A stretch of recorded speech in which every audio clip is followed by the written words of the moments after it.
स्वागत है आप लोगों का टारगेट विद मुकेश के यूट्यूब चैनल पे।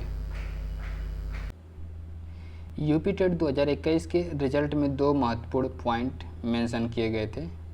NIOS DLED अभ्यर्थियों के लिए, दूसरा BEd अभ्यर्थियों के लिए। माननीय इलाहाबाद हाई कोर्ट में एक केस की सुनवाई हुई जिसमें BEd अभ्यर्थियों के प्राथमिक या लेवल 1 पेपर के यूपी टेट की पात्रता को लेकर के एक फैसला दिया गया कि इनका जो रिजल्ट है वो माननीय इलाहाबाद हाई कोर्ट में लंबित याचिका के अधीन है। यानी कि अगर इनका केस BEd के खिलाफ फैसला आता है तो उनका यूपी टेट पेपर 1 रद्द माना जाएगा, यानी कि वह उसके लिए पात्र नहीं माने जाएंगे। अगर BEd के फेवर में फैसला आता है तो उनका यूपी टेट रिजल्ट जो घोषित किया गया है वो वैलिड रहेगा। अब इसमें नया अपडेट क्या है, जैसा कि आपको ज्ञात होगा कि पिछली बार की सुनवाई में प्रदेश सरकार और जितने भी रिस्पोंडेंट हैं PNP सबसे जवाब दाखिल करने के लिए माननीय कोर्ट ने बोला है। और इस केस में जो अगली सुनवाई है वो कल दिनांक 12/5/2022 को होने जा रही है। यहाँ पर जैसा कि आपको ज्ञात होगा कि प्रतीक मिश्रा जी के द्वारा केस दायर किया गया था, जिसमें एक सुनवाई पूरी हो चुकी है, जिसमें यही मांग की गई थी कि जो माननीय जोधपुर हाई कोर्ट के द्वारा फैसला दिया गया था वो BEd अभ्यर्थियों के खिलाफ उनको प्राथमिक शिक्षक भर्ती से बाहर रखा गया था। NCTE के 28 जून 2018 के उस नोटिफिकेशन को माननीय जोधपुर हाई कोर्ट ने रद्द कर दिया था। तो उसी के फैसले के आधार बनाकर प्रतीक मिश्रा जी के द्वारा माननीय हाई कोर्ट में भी एक याचिका दायर की गई। यूपी टेट 2021 के प्राइमरी लेवल 1 का जो पेपर होता था उसमें BEd अभ्यर्थियों को पात्र ना माना जाए, जिस पर पिछली सुनवाई के बाद माननीय कोर्ट ने प्रदेश सरकार और रिस्पोंडेंट से इसके संदर्भ में जवाब दाखिल करने के लिए बोला था। इस केस की अगली सुनवाई दिनांक 12/5/2022 को होने जा रही है। हालांकि इस केस में कुछ अंतरिम रूप से फैसला शायद देखने को मिले, क्योंकि माननीय सुप्रीम कोर्ट में इसी प्रकार का मामला अभी भी लंबित है, जिसमें माननीय जोधपुर का हाई कोर्ट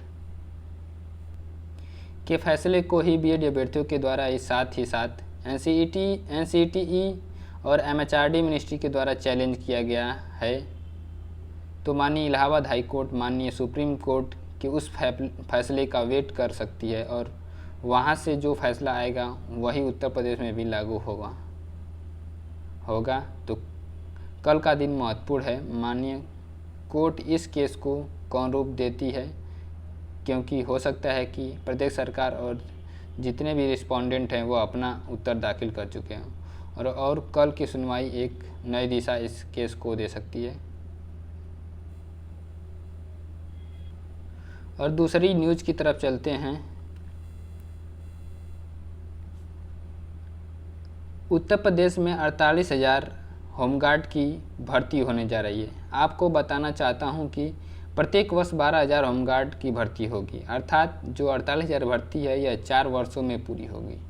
प्रत्येक वर्ष 12,000 होमगार्ड नियुक्त किए जाएंगे, जिनमें से 20% सीटें महिलाओं के लिए आरक्षित हैं, अर्थात 5,000 महिलाओं की भी नियुक्ति होगी।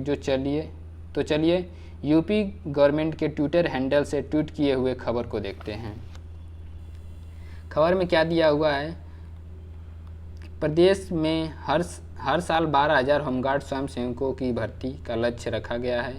इस तरह 4 साल में 48,000 भर्ती की जाएगी। इसमें 20% पद महिलाओं के लिए आरक्षित होंगे। होमगार्ड ने अपनी कार्य योजना में भर्तियों को भी शामिल किया गया है।